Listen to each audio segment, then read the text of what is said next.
Breaking news.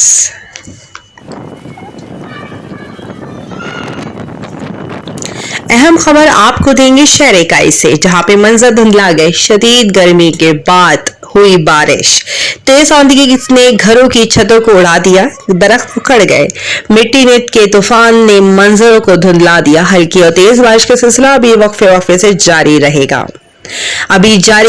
महकमे मौसमियात के मुताबिक शदीद गर्मी के बायस थंडर सेल बने हैं।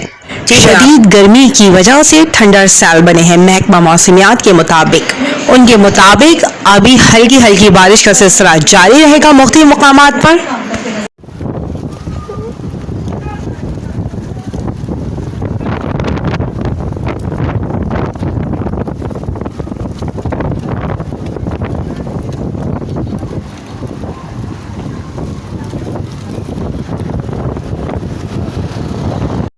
For more videos, subscribe my channel and hit the bell icon, and please support my channel, please.